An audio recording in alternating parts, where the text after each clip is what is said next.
63 18 겁나 잘생겨갖고 Halo guys, kembali lagi di channel ARN Cinema. Kali ini Mimin mau menceritakan kisah seorang siswi cantik yang melintasi waktu menuju zaman Joseon setelah melompat ke genangan air. Di zaman itu sedang melanda kekeringan. Siswi itu diminta untuk mengatasi kekeringan dan mengajarkan semua pengetahuan kepada raja. Seiring waktu mereka saling jatuh cinta. Bagaimana kisah lengkapnya? Mari kita tonton alur ceritanya. Film dimulai ketika seorang siswi yang tidur di kelas bernama Jang Danbi. Danbi dipanggil guru untuk mengerjakan soal matematika di depan, tapi ia tidak bisa mengerjakannya, membuat gurunya marah dan memukul jidatnya.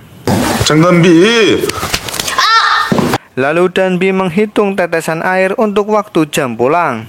Saat bel pulang, Danbi malah tidur lagi. Setelah pulang, Danbi rebahan sambil makan jeruk. Lalu ibunya datang memarahi Danbi yang tidak bisa matematika sama seperti ayahnya.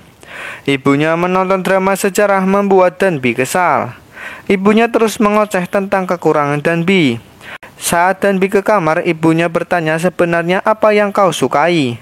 Danbi kata jika lahir di zaman Joseon mungkin tak perlu belajar matematika. Danbi meluapkan emosi dengan berkaraoke dengan temannya Sohyeon. Lalu mereka makan di Indomaret dan Danbi berharap menghilang dari dunia ini. Danbi juga iri kepada Sohyeon yang bisa masuk universitas dan kejar mimpinya. Tapi kata Sohyeon ia tidak boleh masuk jurusan seni dan tidak boleh makan topoki. Kata Sohyeon Danbi akan tamat jika tidak lulus ujian SAT. Namun Danbi tidak memikirkan itu. Lalu Sohyeon dijemput ayahnya pulang, membuat Danbi merenung saat berjalan pulang. Saat di taman, Danbi duduk sambil melihat genangan air. Paginya berita mengabarkan ujian SAT yang akan dimulai dan akan hujan lebat. Saat Danbi berangkat sekolah, ibunya menghentikannya sambil berkata jika mengacaukan ujian hari ini bakalan tidak ada harapan. Berusahalah semampumu. Ibunya menyemangati Danbi dengan semangat. Saat di bus, Danbi mencoba belajar namun bukunya jatuh. Dan saat ia turun, payungnya ketinggalan. Danbi berjalan pelan di depan sekolah. Ia berhenti sambil mengingat perkataan Sohyeon dan ibunya. Ternyata Danbi kabur dari ujian menuju taman. Sohyeon yang melihat bangku kosong memberi pesan ke Danbi. Danbi menangis di bawah hujan. Ia meminta untuk menghilang kali ini saja. Lalu ia mendengar suara beduk dari genangan air. Danbi melihat genangan ada gambar istana Joseon. Saat itu ada ritual pemanggil hujan karena Joseon sedang melanda kekeringan. Danbi yang melihatnya mencoba memasukkan kakinya ke genangan. Danbi melihat di sekitar ada orang atau tidak. Raja yang tahu hujan tidak jatuh, tidak ada ritual lagi. Tiba-tiba awan mendung dan angin kencang. Danbi pun melompat ke genangan air dan ternyata airnya dalam. Saat naik ke permukaan, Danbi muncul di gentong ritual hujan. Danbi berpikir sedang syuting drama sejarah. Ia pun mengambil ponselnya membuat raja dan semua orang bingung. Raja bertanya siapa kau? Danbi kata ia hanya murid SMA. Tapi raja berpikir dia adalah Kasim. Raja bertanya ke Kasim apa dia juga Kasim. Kata Kasim ia adalah Kasim yang gagal dalam kualifikasi. Lalu Danbi melihatnya seperti gurunya di sekolah. Lalu pengawal menodongkan pedang membuat Danbi takut karena asli. Namun ketua ritual meminta untuk dihentikan karena ia berpikir Danbi hadiah yang dikirim kayangan untuk Joseon untuk menghentikan kekeringan. Lalu Danbi mengingat scan di film sejarah yang sama seperti yang ia alami. Danbi pun meragakan gerakannya, membuat semua orang sujud padanya. Tiba-tiba Danbi hilang. Ternyata Danbi sedang kabur dan ngumpet di tempat pakaian. Lalu Danbi menyamar menjadi Kasim agar tidak ketahuan. Namun dia diajak para Kasim untuk bertemu raja. Raja kesal atas perbuatan Danbi dan ia tidak akan mengandalkan tahayul. Mulai sekarang matematika dan pengetahuan yang akan digunakan untuk menyelesaikan masalah. Namun Menteri Sim menolak keputusan raja. Ia berkata kalau kekeringan ini karena raja belum memiliki keturunan. Menteri Huang He bertanya dari mana raja tahu kalau rencana alam adalah aritmatika. Saat semua orang sujud, dan Bi pergi secara diam-diam. Lalu Menteri Sim menemui anaknya yaitu Ratu Soheon agar menjaga kesehatan dan meminta untuk melahirkan anak. Dan Bi melihat ponselnya di kejauhan. Saat merasa aman, ia mengambil ponselnya.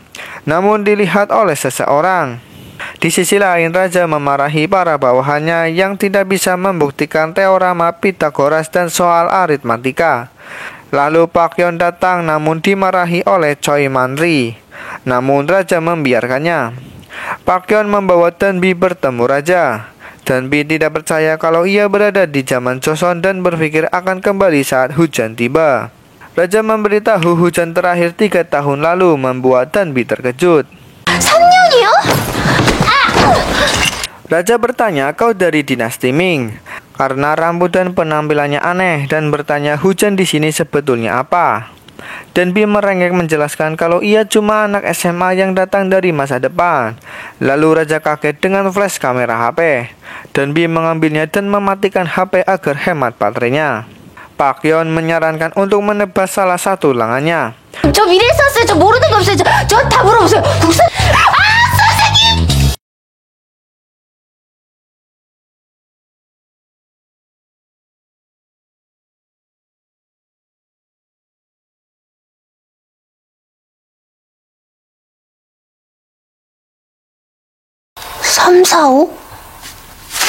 Setelah selesai, raja bingung karena bisa mengerjakan dengan cepat karena bawahan. Bawahannya membutuhkan 3 hari untuk selesai. Dan Bi kata anak SMP bisa mengerjakannya karena mudah.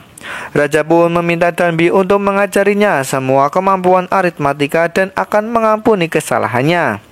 Lalu raja memberikan sebongkah emas kepada Dan Bi. Ia bilang kalau Dan Bi akan berguna. Kalau hujan, Dan Bi boleh pergi. Dan Bi pun setuju. Pak Yon meminta emas itu untuk uang sewa dan memberikan gelas untuk diminum. Dan Bi pikir itu pengukur hujan. Ia bertanya di mana kamar mandinya. Pak Yon memberikan uang itu ke ibu kos. Dan Bi duduk di pojok ruangan tapi tikus jatuh di bajunya. Besoknya Dan Bi dipakaikan pakaian Kasim membuat Dan Bi kesal. Kasim berkata seharusnya kau berterima kasih terlahir laki-laki, membuat Dan Bi terkejut. Lalu Dan Bi pergi ke perpustakaan untuk mencari tahu raja siapa. Tapi raja tahu dan memergokinya. Dan Bi pun disuruh untuk mengajari matematika. Namun raja tidak tahu angka. Kalau sudah tahu, Dan Bi akan adakan ulangan. Namun raja pamer kalau ia tidak pernah salah mengerjakan soal matematika. Berarti kalau salah dijitak ya. Tapi raja bertanya-tanya kenapa Dan Bi berani menatapnya. Dan Bi kata bagaimana cara mengajar kalau tidak melihatmu. Lalu raja pun mulai mengerjakan ulangan. Namun Dan Bi mencoret semuanya. Besoknya Dan Bi kesal dengan kesehariannya. Raja belajar matematika di tanah, tapi Dan Bi tidak kuat dalam mengangkat payungnya. Saat berjalan, Dan Bi mengambil air untuk diminum. Malamnya Dan Bi kesal sama adik Pak Yon. Saat mencari kimbab di tasnya, ternyata raja mengambilnya. Raja mengira kimbab itu bom. Lihat aja tingkahnya.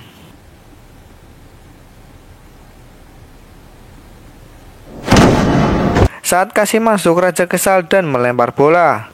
Lalu ia mencoba pulpen milik Dan Bi. Ternyata raja menulis di telapak tangannya. Lalu akhirnya mereka akan duel dalam matematika.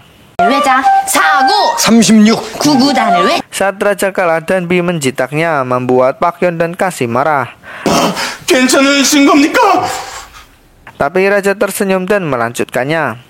Raja pun merasa tertantang tapi dia kalah lagi, membuat Kasim dan Pak Yon tersenyum. Akhirnya Dan Bi kalah dan akan dipotong lengannya. 너 팔 하나를 내가 너 진작 잘랐어. Namun Ratu datang membuat mereka membereskan dengan sangat cepat. Ratu mengkhawatirkan keadaan raja. Tapi Dan Bi melihat wajah Ratu mirip seperti Sohyeon temannya. Lalu raja memuji seruling buatan Pak Yon yang enak didengar. Lalu makanan raja datang, membuat Ratu dan Pak Yon keluar. Ratu mengejek Pakyon yang jadi anjing setia raja. Tapi Pakyon kata kau juga begitu. Saat raja mau makan, suara perut Danbi bersuara keras. Raja pun meminta semua orang keluar. Raja menyuapi Danbi namun mengerjainya. Danbi mengejek raja yang makan dengan enak di saat rakyat tidak punya makanan. Ia berkata kalau selera rakyat rendah itu enak. Namun raja tidak percaya. Danbi pun membawa raja ke dapur kerajaan. Ia membuat tepoki instan yang ia bawa. Setelah jadi, Danbi membalas mengerjai raja. Lalu Danbi menyuapi dan raja merasa keenakan. Ia makan dengan lahap. Danbi berkata apa tidak pedas, namun raja masih bisa tahan. Besoknya raja merasakan sakit perut dan meminta untuk dipanggil si Danbi. Setelah sembuh, Danbi mengajari letak perut dan usus yang membuat sakit perut. Ia juga mengejek raja yang percaya tahayul. Lalu Danbi juga mengajari letak jantung agar bisa merasakan. Namun raja tidak merasakan sama sekali. Saat raja mau mengecek jantung Danbi, Danbi menghindar sambil mengeles. Lalu raja mendekati Danbi lalu membuka pintu. Danbi lalu mengajari para tabib di mana letak organ tubuh manusia. Lalu jadilah buku medis kerajaan. Di taman, Danbi mengajari raja tentang tanaman. Ia mengajak raja untuk berfoto bersama. Ratu yang melihat terlihat cemburu. Akhirnya jadilah buku pertanian. Raja meminta buku-buku itu disebar ke seluruh wilayah, dan ia memberikan jeruk yang telah membantu proyek itu. Lalu raja terkejut karena Dabin memakan jeruk yang langsung habis, karena biasanya dimakan 4 hari atau lebih. Hal itu membuat raja marah. Tapi Dabin tidak tahu, jadi ia minta maaf. Saat mau pergi, raja menakuti Dabin kalau ada arwah gentayangan, membuat Dabin berpikir karena masalah jeruk itu. Raja pun memberikan bola. Mereka bermain bola bersama, namun Dabin hanya jadi kiper dan mengambil bola. Hal itu membuat Dabin kesal. Ia mengejek raja yang tidak bisa masukkan bola ke gawang. Dan ia mengejek raja tentang yang lain. 아니 가만 보면 왕이 못하는 게 더 많아. 무슨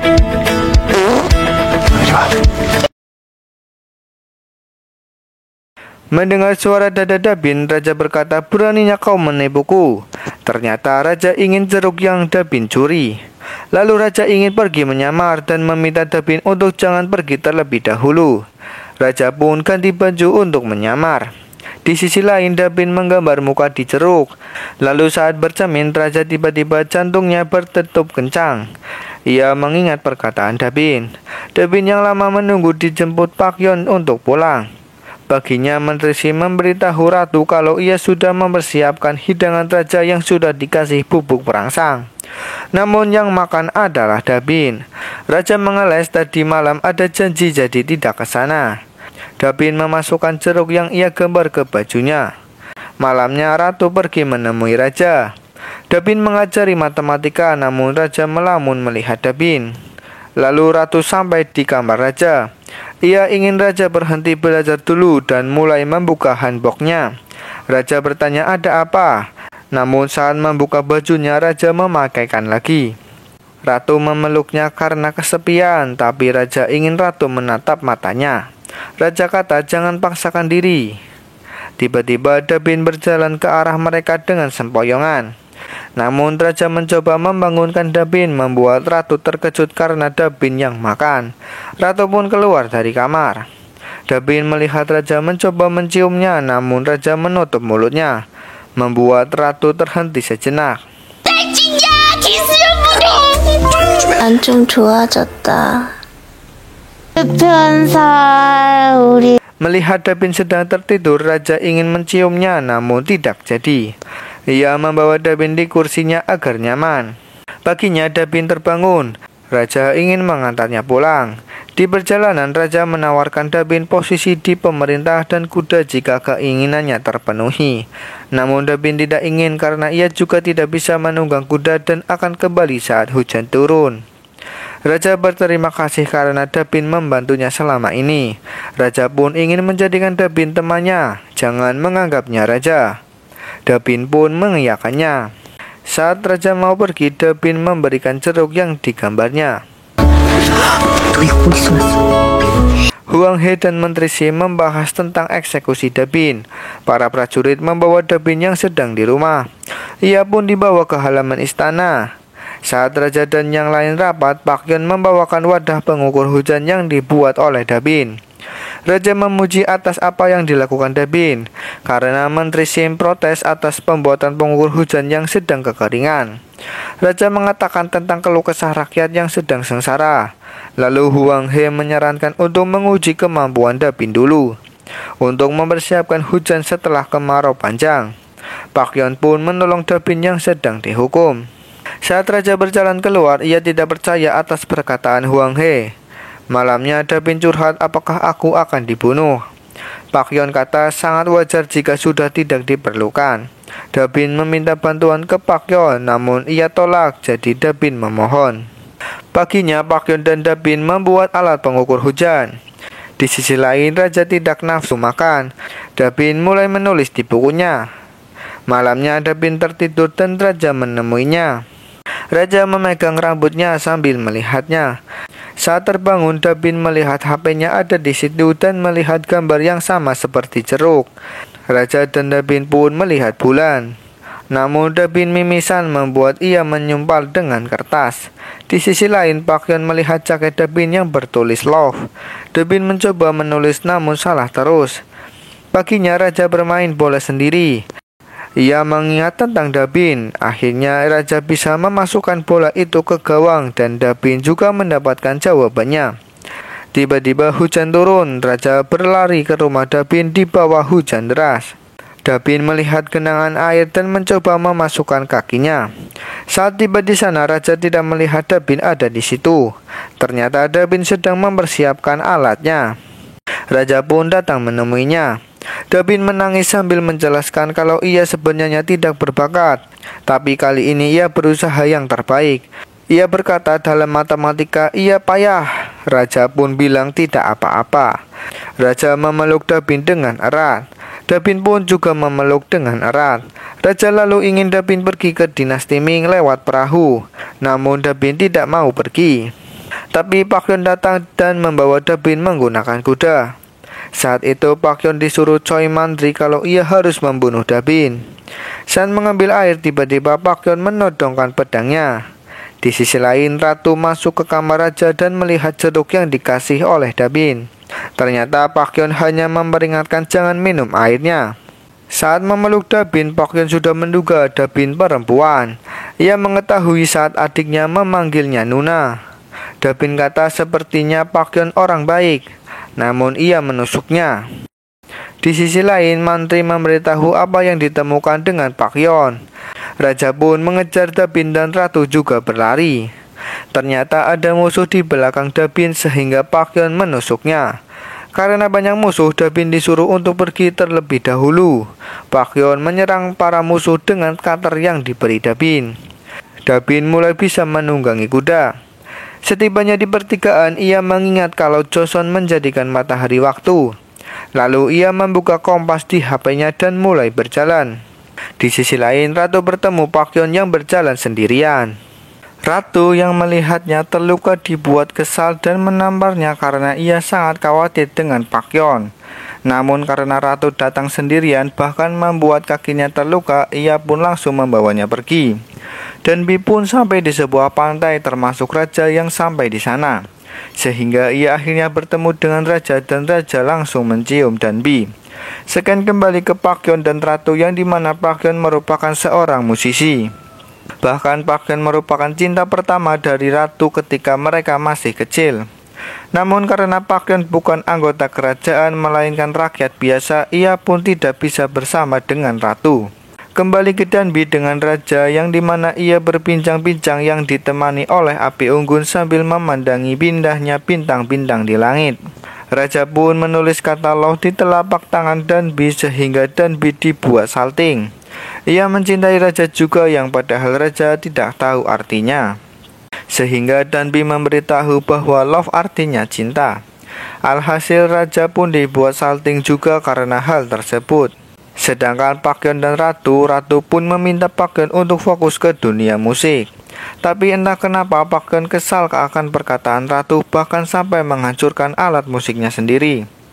Tapi hal tersebut berhenti karena suara perut dari Ratu berbunyi.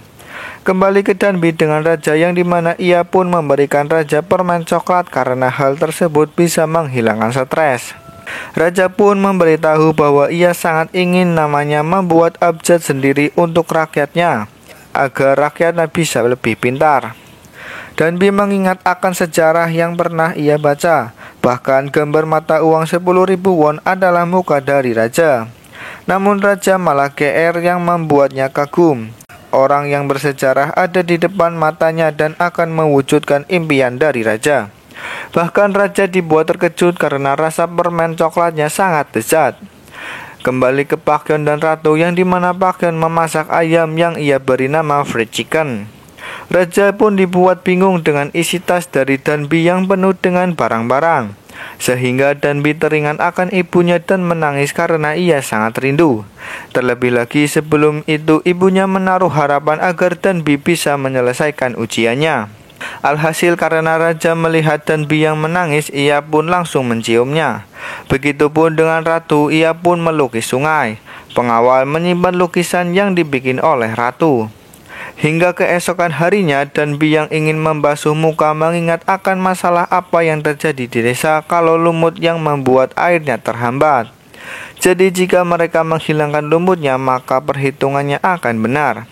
Alhasil ia pun membuat tempatnya yang lebih besar, dan karena Danbi berhasil membuktikan hasil kerjanya, ia pun tidak jadi dieksekusi dan dibebaskan. Namun sudah pasti Menteri Sim tidak setuju.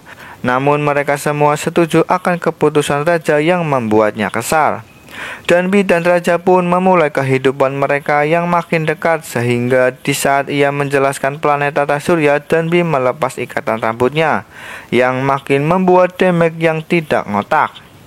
Hal itu membuat Raja sudah pasti terkesima. Sembari ia memulai untuk membuat abjad, hingga di saat Danbi ingin membuat samyang, si Ratu terciduk sedang makan. Alhasil ia pun memberikan Ratu agar Ratu mencicipi samyang itu. Bahkan dari sana hubungan dirinya dengan Ratu menjadi dekat serta akan sekamar dengan Danbi. Awalnya Menteri Sim tidak setuju, tapi karena Ratu memohon yang ternyata adalah ayahnya pun menerima hal tersebut. Ibu Raja pun memanggil Raja yang ternyata Danbi akan dijadikan selir Raja atau istri. Selanjutnya otomatis Danbi yang tahu kalau dirinya akan melakukan malam pertama terkejut dan kabur akan hal tersebut. Alhasil berita Danbi kabur, Raja pun langsung mencarinya. Namun sayang ia terciduk dan berhasil ditemukan oleh Raja. Raja pun mulai menggoda Danbi yang sedang panik karena ia belum ready untuk itu.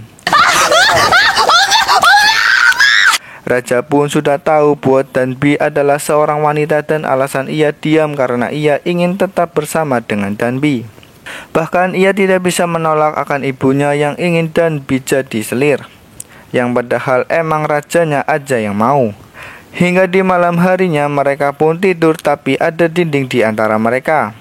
Raja meminta Danbi untuk tidak pergi ketika hujan turun lagi, karena ia ingin Danbi selalu ada di sampingnya. Namun Danbi dibuat bingung karena di lain sisi ia juga rindu dengan ibunya. Hingga keesokan harinya ia bersama dengan Pak Yeon curhat bahwa ia takut jika sejarah akan berubah karena dirinya, serta bingung akan kembali ke masa depan atau tidak. Selesai itu Ratu pun mengajak Danbi menemui ibu Raja, yang dimana wajah dan ibu Raja mirip dengan wajah ibunya. Otomatis Danbi tidak kuasa menahan tangisnya karena ia rindu sekali dengan ibunya. Alhasil ia pun sudah memutuskan untuk kembali ke masa depan dan bertemu dengan Raja untuk memberitahu hal tersebut. Raja pun dibuat bingung dengan pakaian Danbi serta ingin menunjukkan sesuatu, yang dimana hasil kerja Raja akhirnya selesai berupa abjad bahasa Korea yaitu Hangul. Itulah yang digunakan sampai saat ini. Serta Raja memberikan hiasan rambut sebagai tanda bahwa ia ingin Danbi hidup bersama dengannya untuk selama-lamanya. Namun sayang Danbi memberitahu kalau ia ingin kembali ke masa depan, karena ia masih ada tanggung jawab di masa depan. Otomatis raja langsung dibuat sedih karena orang yang ia cintai akan pergi meninggalkannya untuk selama-lamanya. Begitupun dengan Danby yang sudah pasti sedih karena keputusannya sangat berat sekali. Raja pun menenangkan diri, namun di saat itu tiba-tiba Danby diserang oleh para ninja bahkan sampai menusuknya. Bukan hanya itu, para ninja membakar tempat tersebut. Alhasil Danby yang tak berdaya mengambil hiasan rambut dan akan terbakar bersama tempatnya. Ratu yang mengetahui hal tersebut langsung menghampiri raja yang membuat raja terkejut karena aset untuk masa depan rakyatnya terbakar hangus. Terlebih lagi ada Danby di dalam sana. Raja pergi melalui jalan rahasia dan berhasil menemukan Danby yang tergeletak tak berdaya. Raja pun meminta maaf karena Danby dalam bahaya ketika berada di sampingnya, serta ia siap akan Danby yang akan pergi. Hingga keesokan harinya orang-orang pun dikumpulkan karena kejadian ini bisa terjadi oleh seseorang yang berkhianat. Dan ternyata orang yang melakukan semua ini adalah Choi Man-ri sendiri. Bahkan Danby ternyata berhasil selamat dari pedangnya berkat buku di tasnya, serta ia memiliki keahlian untuk mengetahui orang dari suaranya saja. Alhasil Choi Man-ri pun panik dan jujur kalau ia melakukan hal tersebut, karena semua anak muda akan merasa pintar dan kurang ajar nantinya. Maka hal tersebut akan membuat dunia menjadi kacau balau. Tapi raja tetap akan memberikan ilmu tersebut ke rakyatnya sehingga bekal di masa depan, serta menyadarkan mantri bahwa jangan pernah menganggap dirimu tak berguna. Selesai dengan semua itu, Danby pun sudah bersiap untuk balik ke masa depan. Karena hujan akan turun serta Danby berhasil menyelamatkan Hangul atau abjad Korea agar rakyat bisa mempelajari hal tersebut. Dan hal tersebut membuat raja senang walaupun ia sedih karena Danby akan pergi serta ia akan mengantar Danby untuk balik ke masa depan. Danby pun berpamitan kepada Pak Yeon karena sudah menemaninya selama ini. Pak Yeon pun memberitahu namanya yang membuat Danby teringat bahwa Pak Yeon adalah orang yang penting di dunia musik, sehingga Danby memintanya untuk tetap bersemangat bermusik. Setelah itu ia pun pergi dengan raja menggunakan seekor kuda. Hujan pun turun dan mereka bersenang-senang. Sebelum pergi dan di saat Danby sudah siap pergi, si raja seketika berubah menjadi sedih. Akhirnya Danby pun kembali ke masa depan di waktu yang sama ketika ia pergi, dan karena ia masih ada waktu untuk pergi ke ujian, ia pun akhirnya ikut ujian penentu masa depannya. Hingga di saat itu ia pun melihat soal sejarah mengenai kerajaan raja berupa orang yang paling berharga bagi raja, sehingga Danby mengingat kenangannya bersama dengan raja. Bahkan karena raja tidak tahu nama asli dari Danby, ia pun memberikannya nama yaitu Yongsil. Dan ia sudah menulis nama tersebut untuk pertama kalinya menggunakan abjad Hangul. Selesai itu ternyata Danby membuat nama tersebut yang membuatnya sedih, tapi sedih yang bahagia serta meluapkan rasa rindunya ke ibunya yang padahal itu belum ada berhari-hari. Singkat cerita, Danby pun kerja paruh waktu di sebuah toko serta ia membawa hiasan rambut dari sang raja. Temannya pun menunjukkan webtoon series tentang cerita dari Danby. Bukan hanya itu, ia pun melihat penyanyi yang lagi tampil, yang dimana itu adalah reinkarnasi dari Pak Yeon sehingga ia rindu akan raja. Tapi ketika ia sedang di luar sambil hujan-hujanan, ia berharap keajaiban itu datang lagi. Tapi tiba-tiba terdapat seseorang yang datang sambil memberikan payung, yang ternyata itu adalah reinkarnasi dari raja. Bahkan orang tersebut berkata bahwa mereka pernah bertemu jauh sebelum itu, yang membuat Danby terkejut karena akhirnya ia bertemu lagi dengan raja di masa depan. Yang ternyata jauh sebelum itu ketika di dalam bis, Danby yang fokus pun tidak sengaja terjatuh dan meninggalkan payungnya, sehingga orang tersebut langsung terpincut akan Danby. Dan dari sanalah kisah percintaan Danby dengan reinkarnasi raja akan dimulai. Drama berakhir di sini. Jangan lupa like dan subscribe agar tahu drama-drama seru lainnya. See you the next video.